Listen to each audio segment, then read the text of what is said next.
Hello friends, स्वागत है आप सभी लोगों का हमारे चैनल कुकिंग स्टडी में। मैं कमल बेस्ट। इस वीडियो के माध्यम से दोस्तों आपके यहाँ पर कराऊंगा कोशिका अर्थात सेल के महत्वपूर्ण क्वेश्चन को दोस्तों, जो कि आपके बार बार एग्जाम में पूछे जाते हैं और जिनकी पूछे जाने की संभावनाएं रहती हैं। तो आराम से आप देखें इस चैप्टर को दोस्तों। इससे पहले देखिए हमने दोस्तों ऊतक वाला कराया था। ऊतक वाले चैप्टर में दोस्तों आपको 2 भाग कराए जा चुके हैं, जिनमें आपको बहुत ही महत्वपूर्ण क्वेश्चन बताए जा चुके हैं दोस्तों, जो बार बार एग्जाम में पूछे जाते हैं। तो यदि आपने उनको ना देखा हो तो आप उनको भी देख लें। तो यहाँ पर बात करेंगे आप कोशिका की, और यहाँ पर देखिए दोस्तों बार बार एग्जाम में जो आपके क्वेश्चन आते हैं इनके कोशिका के, उनको आपको यहाँ पर बताएंगे। तो विस्तार पूर्वक दोस्तों पूरी वीडियो को आप देखेंगे, और जो आपको बीच में क्वेश्चन बताए जाएंगे दोस्तों विस्तार पूर्वक, उनको भी आप नोट करते रहेंगे। तो देखिए शुरू करते हैं क्वेश्चनों को। पहला क्वेश्चन आपको दिखाई देता है दोस्तों, जीवन की कार्यात्मक तथा संरचनात्मक इकाई क्या होती है। ये देखिए दोस्तों आपकी कोशिका की परिभाषा के आधार पर ही क्वेश्चन आपका पहला वाला हमने लिया है कि जो जीवन होता है दोस्तों उसकी कार्यात्मक और संरचनात्मक इकाई को क्या बोलते हैं दोस्तों, यूनिट को क्या बोलते हैं आपको बताना है। तो ये दोस्तों आपकी कोशिका कहलाती है। तो कोशिका क्या होगी दोस्तों, कार्यात्मक और संरचनात्मक रूप से जो इकाई होती है दोस्तों कोशिका होती है, या फिर आप कह सकते हैं इसको आधारभूत दोस्तों, जीवन की आधारभूत इकाई होती है दोस्तों कोशिका। अब अगला क्वेश्चन यहाँ पर देखिए, एक कोशिकीय जीव का उदाहरण दीजिए। दोस्तों यहाँ पर देखिए जो कोशिका के आधार पर जीव होते हैं वो मुख्यतः 2 प्रकार के होते हैं। एक कोशिकीय हो गया दोस्तों और बहुकोशिकीय। अब यहाँ पर देखिए दोस्तों जो आपका एक कोशिकीय होगा उनमें केवल एक कोशिका से वो जीव मिलके बने होंगे, और जो आपके बहुकोशिकीय होंगे उनमें दोस्तों बहुत सारी कोशिकाएं होंगी। अब यहाँ पर देखिए दोस्तों आपको एग्जाम्पल देना है एक कोशिकीय जीव का। तो इनमें यहाँ पर देखिए होता है यूग्लिना होता है दोस्तों, या फिर अमीबा होता है, या फिर पैरामीशियम होता है। तो इस प्रकार से आप कुछ एग्जाम्पलों को याद रखेंगे। तो यहाँ पर आपको दिया है देखिए दोस्तों यूग्लिना दिया है, तो ऑप्शन नंबर ए वाले में आप टिक कर देंगे यूग्लिना। और बार बार दोस्तों आपको अमीबा का भी पूछा जाता है, तो ये भी आप याद रखेंगे, और पैरामीशियम को भी याद रखेंगे। और बहुकोशिकीय में दोस्तों बहुत सारे हैं, मानव को ही आप पहले ले लें, उसके बाद जानवरों को देखें, आप जंतुओं को देखें, तो सारे दोस्तों आपके बहुकोशिकीय होते हैं। अगला क्वेश्चन यहाँ पर देखिए दोस्तों, कोशिका के मुख्यतः कितने भाग होते हैं। आपको देखिए कोशिका के भाग बताने हैं, अर्थात एक प्रकार से कोशिका के दोस्तों मुख्य पार्ट आपको बताने कितने होते हैं। यदि आप कोशिका को देखें दोस्तों, यहाँ पर देखिए आपका इस प्रकार से जो आपकी जंतु कोशिका होती है, या फिर आप पादप कोशिका को भी देखें तो इस प्रकार से कुछ बनी होती है, इस प्रकार से कुछ बनी होती है दोस्तों। तो यहाँ पर देखिए आपका इसके मुख्यतः जो भाग होते हैं दोस्तों, एक तो आपका बीच में होता है केंद्रक होता है, और उसके अंदर केंद्रिका होती है छोटी सी, तो उसके बारे में बात बाद में करेंगे। तो मुख्य भाग आपका केंद्रक हो गया। उसके बाद उसके बाहर दोस्तों ये कोशिका द्रव्य कहलाता है, कोशिका द्रव्य। और उसके बाहर से दोस्तों आपका कहलाता है कोशिका झिल्ली कहते हैं दोस्तों आप, या फिर कोशिका भित्ति कहते हैं। जो पादपों में होती है दोस्तों कोशिका भित्ति होती है। तो यहां पर आप ध्यान देंगे कोशिका भित्ति पादपों में होगी, कोशिका झिल्ली दोनों में होती है दोस्तों। तो कोशिका भित्ति यहां पर नहीं होती, क्योंकि ये दोस्तों एक प्रकार से सुरक्षा का कवच होता है, जो कि एक प्रकार से दृढ़ पदार्थ से बना होता है। इसके बारे में आगे आपको बताएंगे। तो मुख्यतः कितने भाग हुए, 3 भाग हुए। एक आपका केंद्रक हो गया, कोशिका द्रव्य हो गया, और कोशिका झिल्ली होती है। तो यहाँ पर आपका ऑप्शन नंबर 2 वाला बी वाला सही हो जाएगा, 3 भाग होते हैं। अगला क्वेश्चन देखिए दोस्तों, कोशिका भित्ति किस पदार्थ की बनी होती है। कोशिका भित्ति दोस्तों आपको हमने बताया था पादप, केवल पादप कोशिका में ही दोस्तों क्या होती है, ये आपकी कोशिका भित्ति पाई जाती है। बाहर वाली जो आपकी होती है ये दोस्तों, बाहर वाली आपको जो द्रोण भाग दिखता है ये कोशिका भित्ति कहलाती है। जो क्या करती है दोस्तों, इसका कार्य आपको मालूम होना चाहिए। ये दोस्तों एक प्रकार से सुरक्षा प्रदान करती है, और दोस्तों CO2 या फिर O2 या फिर पानी को दोस्तों आर पार जाने देती है। तो इनका परिवहन एक प्रकार से आप कहेंगे परिवहन करती है। तो ये आपको यहाँ पर याद रखना है, और केवल पादप कोशिकाओं में ये पाई जाती है। और ये दोस्तों काहे की बनी होती है आपको पूछा गया है, तो ये बनी होती है सेल्यूलोज की दोस्तों। क्या लिखेंगे, सेल्यूलोज दोस्तों।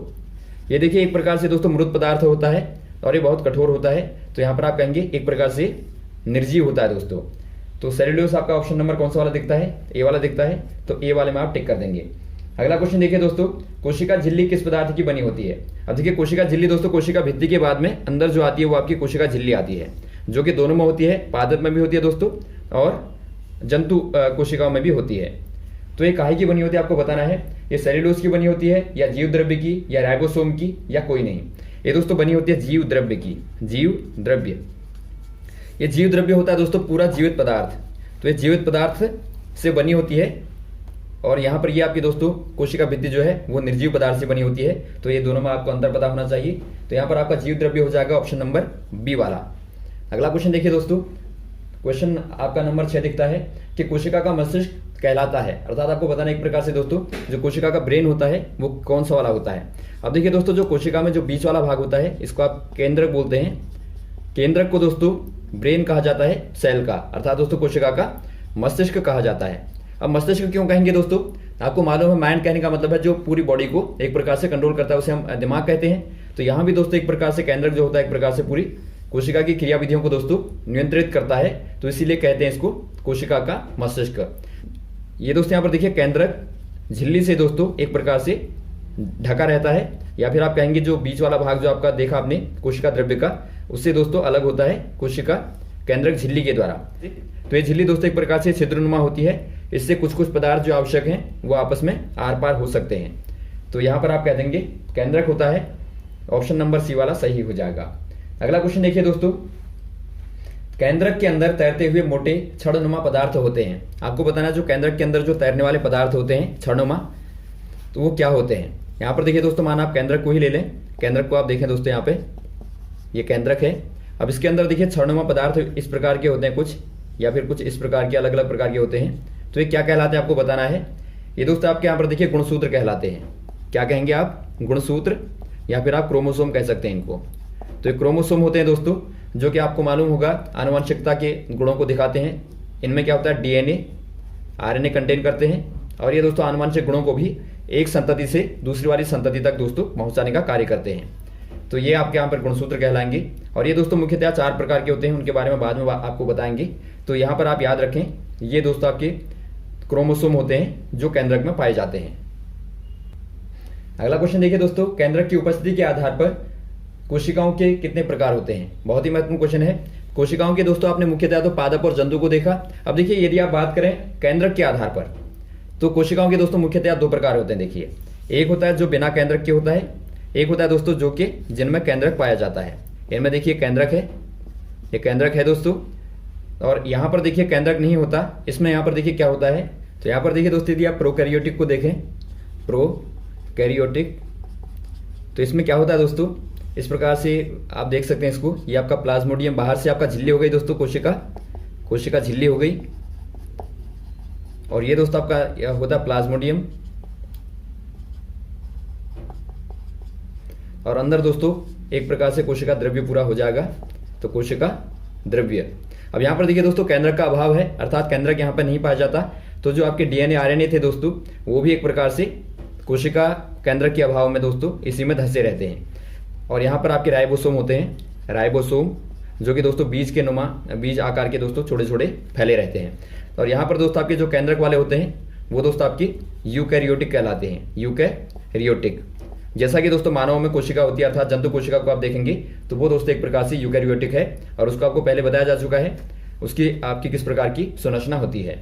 तो यहाँ पर दोस्तों आपका हो जाएगा 2 प्रकार की, ऑप्शन नंबर ए वाला सही हो जाएगा। अगला क्वेश्चन देखिए दोस्तों, कौन सा पदार्थ कोशिका द्रव्य में नहीं पाया जाता। आपको बताना कौन सा वाला पदार्थ है इनमें से कोशिका द्रव्य में नहीं पाया जाता। कोशिका का द्रव्य जो आपका होता है बीच वाला भाग, आपको जो बताया था केंद्रक के बाहर और कोशिका झिल्ली के अंदर का दोस्तों। तो यहाँ पर देखिए राइबोसोम होगा, या माइटोकॉन्ड्रिया होगा, या केंद्रिका होगा, या फिर लाइसोसोम होगा। ये दोस्तों हो जाएगा केंद्रिका, या फिर केंद्रक कहते हैं। केंद्रिका क्या होता है दोस्तों, केंद्रक ये आपका हो गया केंद्रक, इसके अंदर का जो एक छोटा सा भाग होता है दोस्तों वो केंद्रिका कहलाता है, या फिर केंद्रिक कह सकते हैं आप, तो ये कहलाता है। तो ये दोस्तों केंद्रक के अंदर का भाग होता है। तो यहाँ पर देखिए आपके और अन्य आपको दिखाई देते हैं, राइबोसोम है, या माइटोकॉन्ड्रिया है, या लाइसोसोम है। ये सारे के सारे दोस्तों कोशिकांग होते हैं, कोशिकांग कहने का मतलब है दोस्तों जो कि कोशिका द्रव्य में दोस्तों धसे होते हैं, अर्थात जीव द्रव्य में दोस्तों एक प्रकार से पूरे फैले होते हैं। तो ये आप याद रखेंगे। अगला क्वेश्चन देखिए दोस्तों, कोशिका का इंजन किसे कहा जाता है। आपको बताना है कोशिका का इंजन, बार बार आता है। कोशिका का जो इंजन होता है दोस्तों, ये दोस्तों यहाँ पर देखिए राइबोसोम को कहा जाता है, राइबोसोम। यदि आप इसको देखें दोस्तों, आपने देखा था राइबोसोम कहाँ पर होते हैं, ये दोस्तों केंद्रक के बाहर, अर्थात कोशिका द्रव्य में पाए जाते हैं दोस्तों, इस प्रकार से फैले होते हैं बीजनुमा। और ये दोस्तों आपके अंतर द्रव्य जालिका जो होती है उससे भी दोस्तों कुछ कुछ चिपके होते हैं, अंतर द्रव्य जालिका से भी दोस्तों चिपके होते हैं। तो कुछ यहाँ पे चिपके होते हैं और ज्यादातर दोस्तों आपके यहाँ फैले रहते हैं। तो ये आप याद रखेंगे। और राइबोसोम का कार्य क्या होता है दोस्तों, ये जो है प्रोटीन का निर्माण करते हैं, प्रोटीन निर्माण। तो इसीलिए दोस्तों इनको क्या कहा जाता है, कोशिका का इंजन कहा जाता है। तो ऑप्शन नंबर आपका हो जाएगा दोस्तों राइबोसोम डी वाला। अगला क्वेश्चन देखिए दोस्तों, कोशिका का ऊर्जा गृह अर्थात पावर हाउस किसे कहा जाता है। ये क्वेश्चन दोस्तों बहुत ही बार पूछा जाता है कि बताइए पावर हाउस किसे कहा जाता है। ये दोस्तों माइटोकॉन्ड्रिया को कहा जाता है, बार बार क्वेश्चन आता है। अब यहाँ पर देखिए जो माइटोकॉन्ड्रिया होता है दोस्तों, वो भी यहाँ पर कोशिका द्रव्य में पाया जाता है, इस प्रकार से होते हैं। ये माइटोकॉन्ड्रिया इस प्रकार से बना होता है। और देखिए दोस्तों इसे सूत्र कणिका भी कहा जाता है, सूत्र कणिका। तो कभी कभार आपका हो सकता है इस नाम से आ जाए, तो आपको कंफ्यूज नहीं होना वहाँ पे। अब यहाँ पर देखिए दोस्तों कार्य क्या होता है, इस प्रकार के आपके दंडनुमा होते हैं ये। इनके अंदर दोस्तों भोज्य पदार्थों का विघटन होगा। विघटन होने के बाद दोस्तों ऊर्जा मुक्त होगी, और ऊर्जा मुक्त होने के बाद में दोस्तों एटीपी के फॉर्म में ये क्या होगी, कोशिका में दोस्तों संचित हो जाएगी। और जब कोशिका को आवश्यकता होगी तो एटीपी से ले लेगी। तो यहाँ पर आप क्या कहेंगे, एटीपी। यहाँ पर देखिए दोस्तों बार बार फुल फॉर्म पूछा जाता है। एटीपी मतलब होता है दोस्तों एडिनोसिन ट्राई फास्फेट। तो ये भी आप याद रखेंगे। तो एटीपी के रूप में दोस्तों ऊर्जा संरक्षित रहती है, तो इसीलिए इसको कहा जाता है ऊर्जा का पावर गृह, या फिर आप कहें दोस्तों पावर हाउस, या फिर आप कहें विद्युत घर। तो ये सारे के सारे आप नाम याद रखेंगे। अगला क्वेश्चन देखिए दोस्तों, आत्मघाती थैलियां किन्हें कहते हैं। अब यहाँ पर देखिए आत्मघाती थैलियों को आप समझिए, ये भी बार बार आपका पूछा जाता है। ये राजधानी होगा, या लाइसोसोम होगा, या अंतःद्रव्य जालिका होगा, या केंद्रक झिल्ली होगा। ये दोस्तों आपके यहाँ पर देखिए लाइसोसोम को कहा जाता है। अब लाइसोसोम क्या होते हैं दोस्तों, ये भी आपके छोटे छोटे यहाँ पर देखिए गोलाकार होते हैं। इनका जो शेप होता है याद रखेंगे आप, गोल होते हैं दोस्तों। ये माना एक प्रकार से आप भोज्य पदार्थ को लें, ये आपका कोई भोजन, ये भोज्य कण है दोस्तों, माना कोई आपका। अब इसमें देखिए इस प्रकार से आपके ये एंजाइम छोटे छोटे फैले हुए हैं, एंजाइम है। और यहाँ पर आपके दोस्तों ये लाइसोसोम है, गोल गोल। अब यहाँ पर देखिए दोस्तों ये आपका भोजन का कण है। इसमें अलग अलग चीज़ों को यहाँ पर देखिए, ये माइटोकॉन्ड्रिया है दोस्तों, जो आपको ऊपर बताया था हमने। तो यहाँ पर इस प्रकार से बना होता है।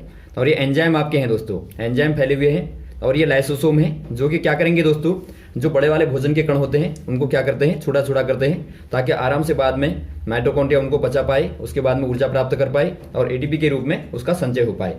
तो यहाँ पर आप, और जो एक खाली स्थान होता है, देखिए खाली स्थान जो आपका होता है अंदर, इसको दोस्तों आप रिक्तिका कहते हैं, या फिर आप इसको रसधानी कहते हैं, रसधानी। अब देखिए राजधानी का क्या क्या कार्य होता है दोस्तों, बार बार पूछा जाता है। ये दोस्तों एक प्रकार से जो आपका अवशिष्ट पानी होता है दोस्तों, उसको संचित कर लेती है और बाद में इसको निकाल देती है। तो यहाँ पर देखिए राजधानी में क्या होता है, जो आपके पादप कोशिका में होता है दोस्तों, खासतौर पे इसका आकार ज़्यादा होता है, क्योंकि पादपों को ज़्यादा पानी की आवश्यकता होती है, पानी को वहाँ पर रखने की आवश्यकता होती है। तो वहाँ पर दोस्तों आपकी बड़ी होती है, लेकिन यहाँ पर राजधानी का आकार दोस्तों छोटा होता है, जो जंतु कोशिकाएं होती हैं।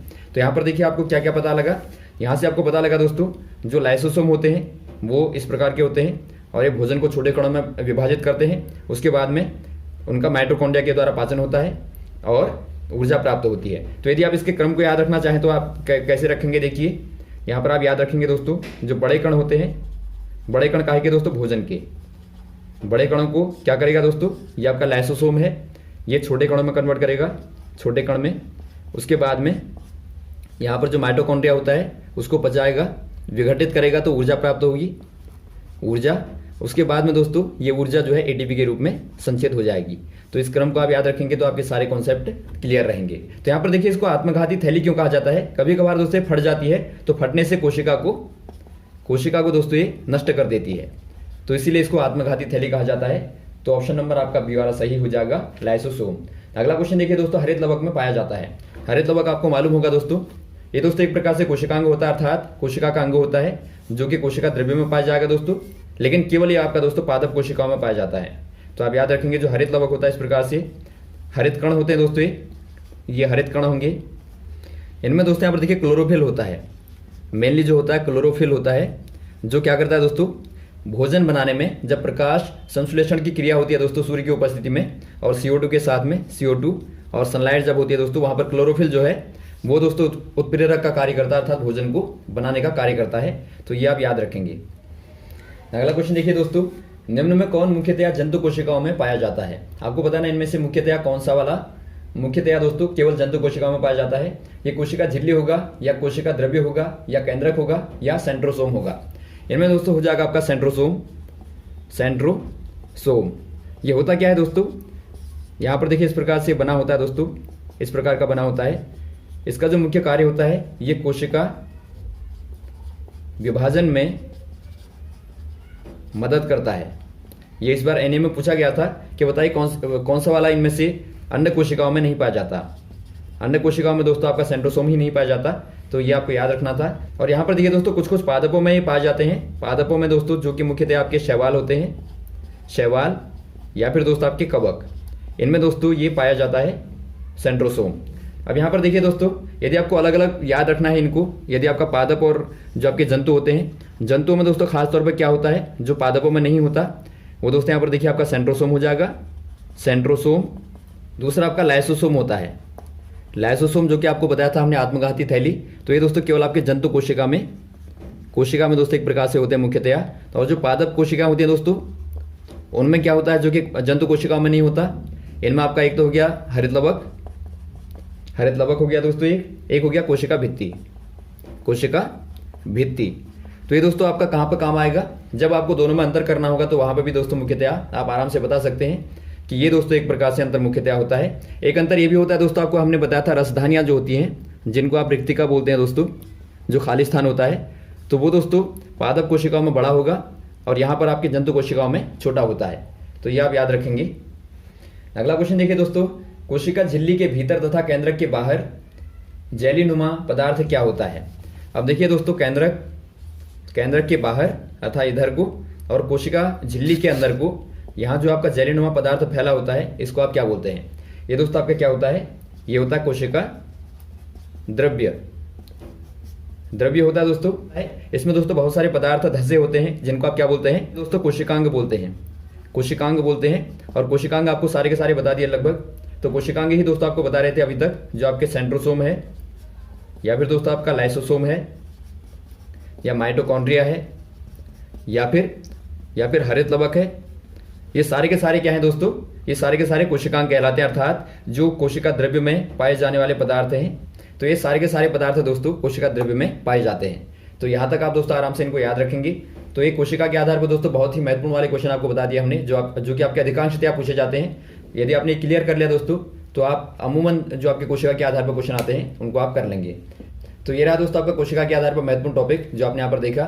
उम्मीद है दोस्तों आपको पसंद आया होगा। यदि आपको कोई कंफ्यूजन रहा हो तो आप कमेंट बॉक्स में कमेंट कर सकते हैं। और दोस्तों आपने हमारे चैनल को सब्सक्राइब ना किया हो तो आप प्लीज सब्सक्राइब कर लें, ताकि हमारे वीडियोस दोस्तों आपको लगातार मिलते रहे। Okay, thanks. जय हिंद, जय भारत।